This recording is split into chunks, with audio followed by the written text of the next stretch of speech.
warahmatullahi wabarakatuh. Nama saya Ade Yustika Rohmi, peserta uji kinerja Universitas Negeri Jakarta. Nomor peserta PPG 2016 99423567 dan NIM PPG 2001220201. Pada video kali ini saya akan menyajikan mengidentifikasi informasi tentang tabel yang dibaca dan didengar. Selamat menyaksikan.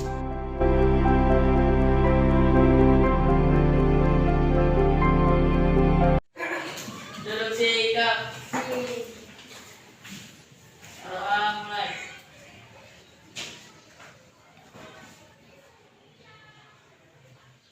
Doa selesai. Memberi salam.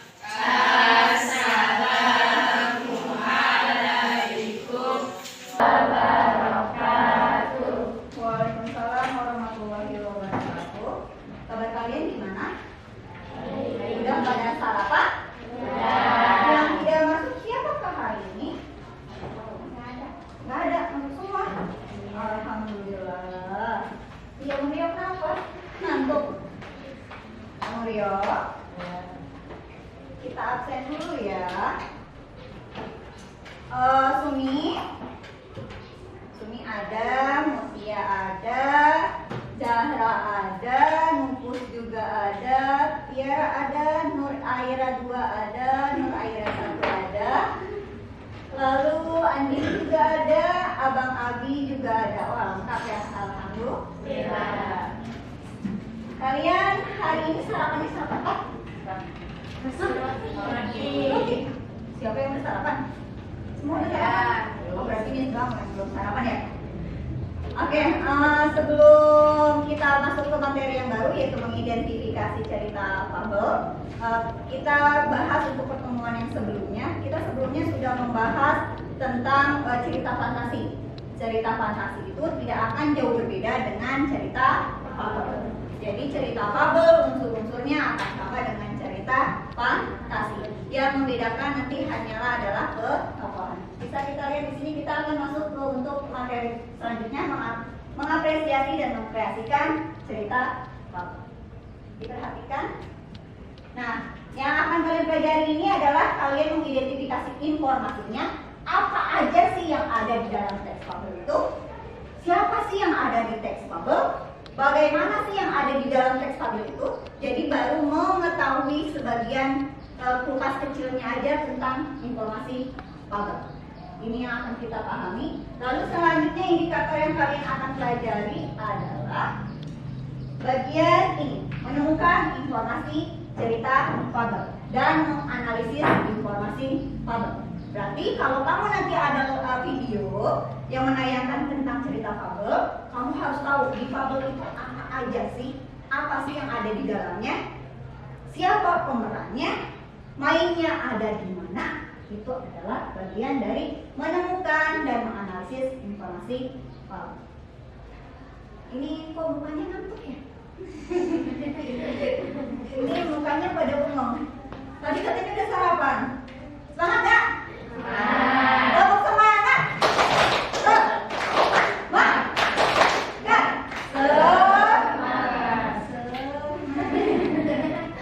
Gak ada backgroundnya. Oke, sekali lagi, tetap semangat. Semangat.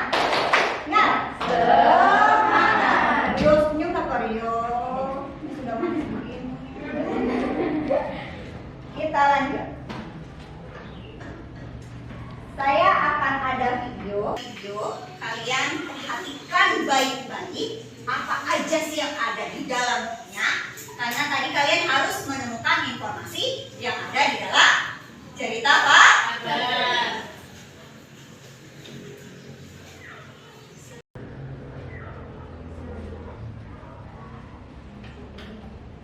Masyarakat di Nusantara dikenal sangat cerdik dibandingkan hewan-hewan lainnya. Salah satu cerita yang sangat populer di Nusantara adalah Kancil Mencuri Timun. Namun, Kancil sudah memakan timun, makanan utama hewan yang memiliki nama ilmiah Rhabdus javanicus ini adalah kangkung, kacang panjang, wortel, bengkuang, ubi, dan daun selada. Salah satu cerita kancil yang sangat populer di Nusantara adalah kisah kancil dan buaya. Bagaimana kisahnya? Perhatikan di dalam video ini ada apa aja. Bersama dalam dongeng berikut ini. Pada suatu hari di tanggal lebat, seekor kancil mengalami ketakutan karena Mudah-mudahan itu menjadi seekor buka. harimau. Kancil yang ketakutan tersebut berhasil sembunyi di sebuah semak-semak. Oi kancil, tidak apa kamu di situ? Kancil tiba-tiba saja terkejut ada suara yang memanggilnya. Kancil pun berjalan mendekati asal suara tersebut yang ternyata seekor kerbau. Ah, dasar kerbau, kamu mengagetkanku saja. Aku lihat tadi kamu sepertinya sedang berlari ketakutan. Iya, aku berlari karena dikejar harimau. Allah, harimau, mana? Mana? Oh, dasar kerbau, badanmu saja yang besar. Ternyata kamu juga penakut. Jangan kepala. Pasti minggir kalau ketemu harimau. Ah, udahlah, kita harus mencari cara melarikan diri dari tempat ini. Kamu tahu tempat yang aman? Ada tempat yang aman. Harimau tidak akan bisa mencapai tempat itu. Nah, cepat katakan di mana? Di sana, di hutan sebelah sungai sana, harimau tidak akan bisa menjangkaunya. Harimau kan takut air. Kita bisa menyeberang sungai asal bisa menyingkirkan para buaya itu. Kau pikir bisa melawan kawanan buaya itu? Seekor harimau saja sudah membuatmu lari tunggang langgang. Siapa pula yang harus melawan para buaya itu? Pantas saja, selama ini kerja kalian cuma bermalas-malasan di sungai. Aku beritahu kalian ya, mulai hari ini aku telah resmi diangkat sebagai penasihat Raja Hutan. Wah, hebat sekali. Jadi Kancil sekarang menjadi pejabat tinggi istana. Dia kan selama ini dikenal sebagai hewan yang cerdik. Pantas saja sekarang dia menjadi pejabat istana. Hei, diam kalian. Biarkan aku berpikir. Karena hanya aku yang paling pintar di sungai ini. Jadi sekarang buat Kancil sudah menjadi pejabat istana ya. Maafkan kalau kamu kurang. Malu buat teman saya karena sekolah. Jadi ini ada informasi bagus buat kalian para buaya. Sang Raja Hutan atau yang kita kenal dengan nama Baginda Harimau telah mengeluarkan kebijakan untuk memperhatikan dan meningkatkan kesejahteraan rakyat hutan ini. Hari ini, Baginda yang mulia Harimau mengutusku untuk menghitung jumlah buaya di sungai ini. Dengan begitu, Baginda Harimau bisa memutuskan berapa jumlah kerbau yang akan dikirim ke sungai ini. Ayo kalian berdua, coba hitung berapa jumlah semua buaya di sungai ini. Hanya dia saja, karena aku sering tidur di pelajaran matematika. Kamu memangnya tidak tahu, aku selalu jalan ketika ujian matematika. Harusnya kan kamu yang tahu, bukannya kamu mengaku paling pintar di sungai ini. Aku memang paling pintar, tapi bukan soal matematika. Nah sudah, tidak usah berdebat. Aku tahu solusinya.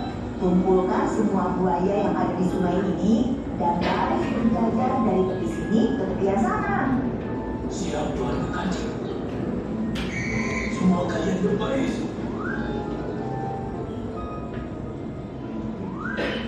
Nah, aku akan berjalan di atas punggung kalian dan menghitungnya. 1, 2, 3, 4, 15. Hai para buaya itu sangat gembira karena membayangkan daging kerbau yang gemuk untuk mereka. Sementara itu, harimau yang sedari tadi mengejar kancil telah sampai ke tempat kerbau yang sedang berkubang di lumpur.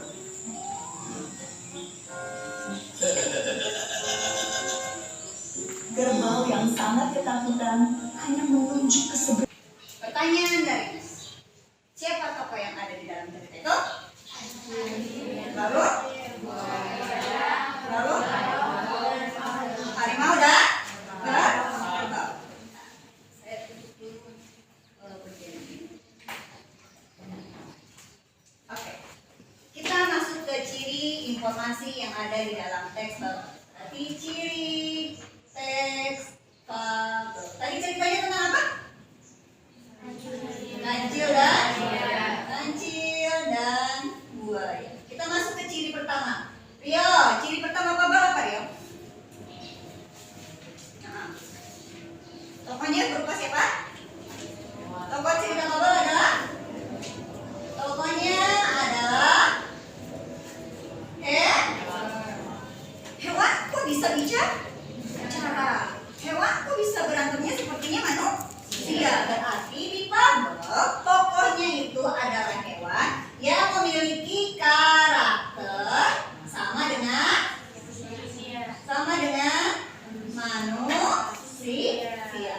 kedua.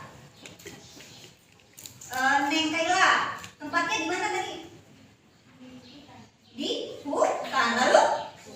Itu sungai. Itu berarti kalau fabel itu latar tempatnya tempat adanya di alam. Bisa jadi sungai, bisa jadi hutan. Lalu tokohnya ada dua karakter. Yang satu si kancil ingin mencoba untuk apa? Iya, melarikan diri agar selamat. Dari siapa? Iya. Lalu si harimau itu mengejar-ngejar kancil untuk dijadikan apa? Makanan. Berarti tokoh fabel, tokohnya ada tokoh baik dan tokoh tidak baik. Yaitu ada si kancil dan ada si harimau. Paham nih? Paham. Berarti ciri umum dari fabel yang pertama tokohnya adalah hewan yang menyerupai atau berkarakter seperti manusia. Yang kedua, tempat cerita fabel itu adanya di alam. Bisa di sungai, bisa di hutan. Lalu tokohnya, karakternya ada dua. Yang satu adalah tokoh yang baik, yang dua adalah tokoh yang kurang baik. Bisa dilihat dari tokoh si kancil dan tokoh si harimau. Ada pertanyaan sampai sini? Seru nggak tadi tayangannya? Lucu nggak? Yang bagian lucu yang mana? Coba nupus. Dari tadi nupus ketawa-ketawa. Bagian yang mana yang lucu? Kerbaunya, kerbau berdiri. Iya. Seolah-olah binatang itu seperti manusia. Dia bisa berdiri, bisa berlari, bisa bersuara, bahkan berteriak. Oke, kita masuk ke slide berikutnya. Nah, sekarang kalian karena sudah tahu informasi umumnya apa, kalian buka di halaman 100. Buku paketnya dibuka. Buku paketnya dibuka, kita masuk ke bagian pertama yaitu mengenal informasi cerita fabel. Kalian buka halaman 199 untuk di buku paketnya. Halaman 199. Di situ ada tokoh dan penokohan, ada latar tempat dan ada latar waktu. Maka sekarang saya akan membagi kelompok kalian secara random atau secara acak, bukan saya sendiri yang membagikan. Nanti saya menggunakan web dari internet. Jadi kalian nanti dibagikan kelompoknya tidak berdasarkan ini teman saya, ini sahabat saya, ini bestie saya, tidak. Jadi kalian harus bisa bekerja sama yang tidak kenal sekalipun, atau maksudnya tidak dekat sama kalian. Atau bisa jadi kalian lagi ngambek tapi bisa satu tim, artinya kalian bisa menyelesaikan kerja kelompok dengan baik. Oke, ini ada yang mulai senyum seperti ini. Sakit kenapa? Oke, kita bagi kelompok ya.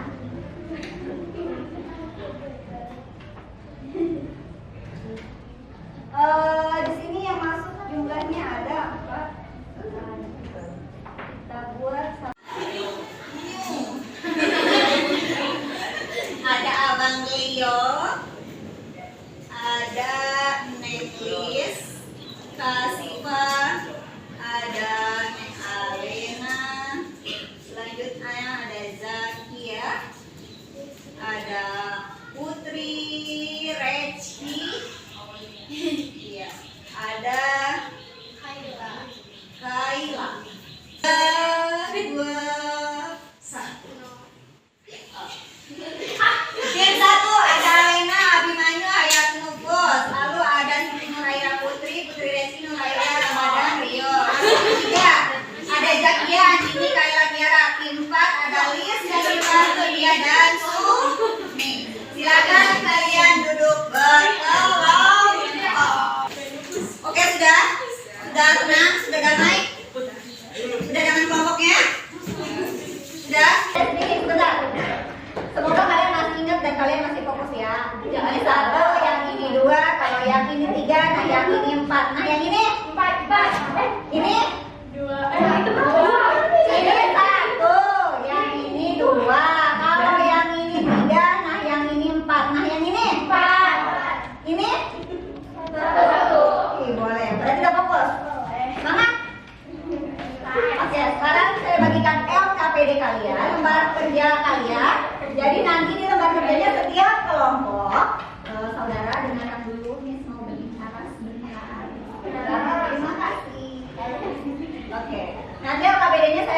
saya sudah menjelaskan, oh ciri fabel pertama adalah tokohnya hewan. Oh tempatnya adalah di alam. Ada tokoh baik dan ada tokoh kurang baik. Saya tidak mengatakan jahat ya, kalau jahat terlalu sadis. Jadi ada yang baik dan ada yang tidak baik. Nah, kalian harus bisa mengidentifikasi informasi apa sih yang ada di dalam teks tersebut. Jadi saya sajikan teks fabelnya, kalian berkelompok, dibaca bareng-bareng, kalian analisis informasi yang ada di dalamnya. Kamu tuliskan di dalam LKPD-nya seperti ini, saudara-saudara.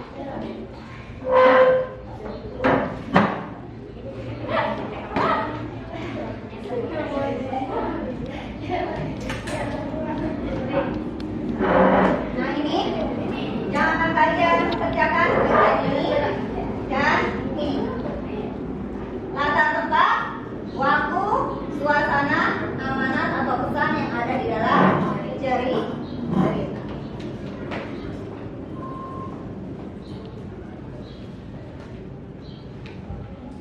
Oke, sebelum itu saya jelaskan singkat lagi yang seperti yang tadi di awal biar kalian tidak lupa.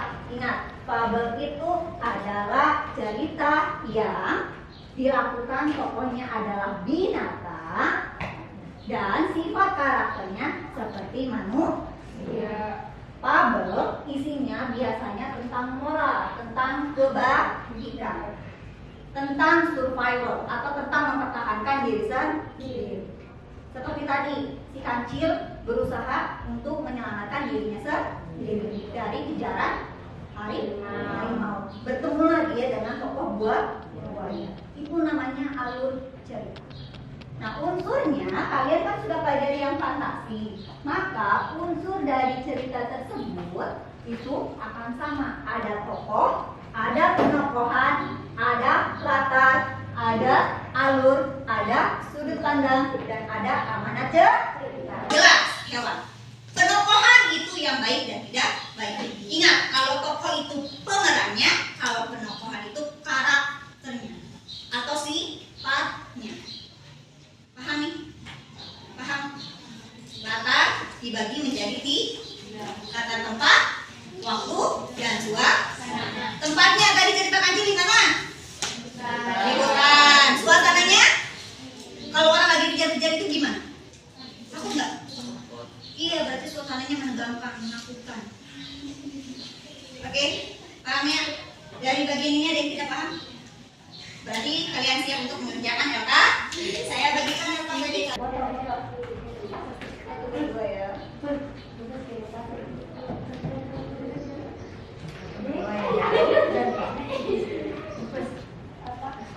Tapi ininya dibaca dulu. Oh iya,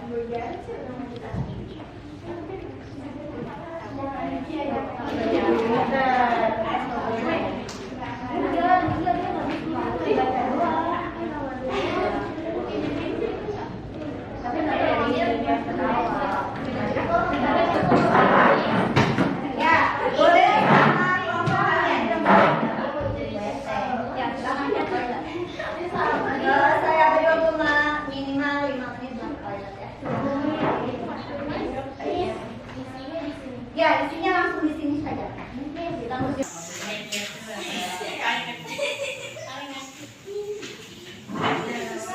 Tulis di nama kelompok kalian ya.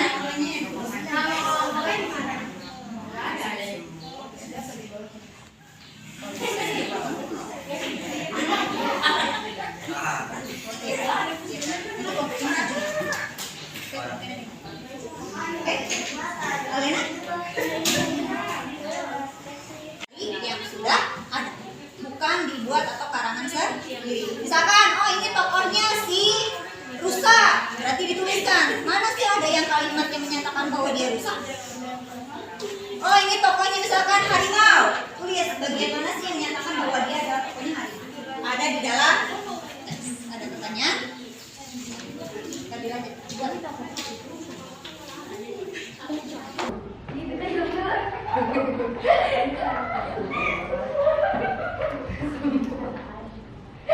Emang ada tokohnya semua.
kabel. Satu, tokohnya hewan berkarakter seperti Yang lain diperhatikan. yaitu berbicara dan berpikir. 2. Teks kabel bersifat fiksi. 3. Berlatar tempat di alam, tokoh dan penokohan. 1. Tokoh semut dan belalang. 2. Penokohan baik dan tidak baik. Ciri isi cerita kabel: latar tempat, latar waktu, suasana, alur cerita, dan amanat. Buktikan dengan kalimat. Latar tempat kebun anggur, latar waktu musim dingin dan musim gugur, suasana senang, sedih, dan haru. Alur cerita musim dingin tiba, belalang belum sempat mengumpulkan makanan karena sibuk menari.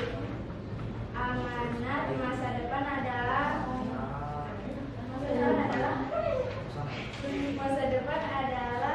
milik setiap orang, maka setiap orang perlu menyiapkan masa depannya dengan berusaha, bukan hanya menikmati kesenangan di masa sekarang tanpa memikirkan masa depan. Oke, beri tepuk tangan. Ada yang ingin berkomentar? Silakan, saya persilakan. Apa nunggu? Ada yang berkomentar? Jika tidak ada, saya berkomentar. Untuk kelompoknya Jakia, untuk penjelasan ciri-ciri sudah bagus. Untuk latar waktu suasana sudah oke. Cuma kekurangan adalah pertama, kalian kelompoknya masih malu-malu. Kedua, kurang jelas dan audiens tidak memperhatikan kamu. Tapi selebihnya sudah oke. Beri tepuk tangan untuk kelompoknya Jakia. Saya silakan. Jalan dari sebuah ladang lalu menuju sebuah hutan yang sangat lebar. Bahwa sampai kapanpun suara yang tidak akan bisa berubah jadi auman. Kelompoknya Mutia, suaranya tidak jelas ya Bu ya, tapi untuk ciri-ciri dan bagian latar waktunya sudah oke. Selebihnya tidak jadi masalah. Tepuk tangan untuk kelompoknya Mutia.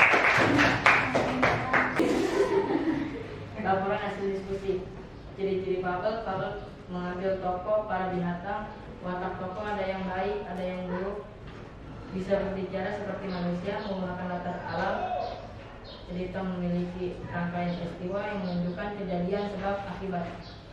Tokoh dan penokohan. Tokoh Fatwa Rusa, Ibu Tupai, Pip, anak-anaknya, keponakan Putih, itu. 2. Penokohan baik. Latar tempat di kediaman rumah Pip. Latar waktu di suatu pagi yang cerah. Suasana sedih. Alur cerita tidak mau berbagi sama Tata karena menurut ia Pip adalah yang paling besar atau tertua. Amanat. Kita harus bersyukur, tidak boleh serakah, harus berbagi walaupun menurutnya itu kurang karena rezeki yang kita miliki harus disyukuri. Oke, beri tepuk tangan untuk Rio. Dari kelompok 1, kelompok 2, kelompok 3, penjelasan pembuktian kalimatnya lebih lengkap untuk kelompoknya Rio. Kelompoknya Rio sudah membuktikan dengan ada kalimat, kan tadi saya minta ada bukti kalimat di dalam teks. Jadi untuk kelompoknya Rio sudah lebih baik, ciri-cirinya juga sudah diuraikan dengan baik. Beri tepuk tangan untuk kelompoknya Putri. Kalian sudah luar biasa sekali, sudah dapat menyajikan informasi umum mengenai cerita fabel. Kalian sudah bisa mengetahui ciri-ciri, sudah mengetahui tokoh fabel itu siapa, tempatnya ada di mana, suasananya seperti apa, sampai terakhir adalah penyampaian pesan moral. Ada pertanyaan? Ada pertanyaan? Silakan. Oke, kalau begitu bisa kita simpulkan pelajaran hari ini. Apa yang kita pelajari hari ini? 1. Iya, cerita fabel. 2. Apa? Iya, ciri-ciri cerita fabel. Ya. Fabel itu tokohnya siapa? Hewan. Berlatar tempat di alam. Berarti bisa di sungai dan bisa di hutan. Berisikan pesan amanat moral ataupun tentang kebaikan. Itu yang kita pelajari hari ini. Ada pertanyaan? Tidak ada pertanyaan? Kelompok kalian sudah menjalankan tugasnya dengan sangat baik. Saya ucapkan terima kasih untuk Abi kenapa? Gak ada semangatnya ya. Oke, sekian pelajaran hari ini tentang mengidentifikasi informasi dari apa. Untuk pertemuan selanjutnya kita akan masih membahas tentang mengapresiasikan pabot, tapi dengarkan dulu. Tapi bagian menelaah struktur dan kebahasaan teks pabot. Kita akan lakukan itu di pertemuan berikutnya. Jadi bukunya tolong dibaca lagi, materinya tolong dibaca lagi. Yang hari ini materinya jangan sampai lupa. Sekian, ada pertanyaan lagi? Ya.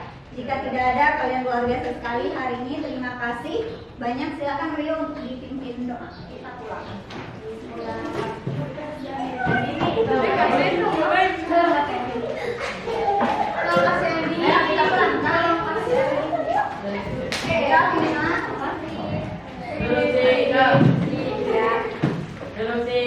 Siap.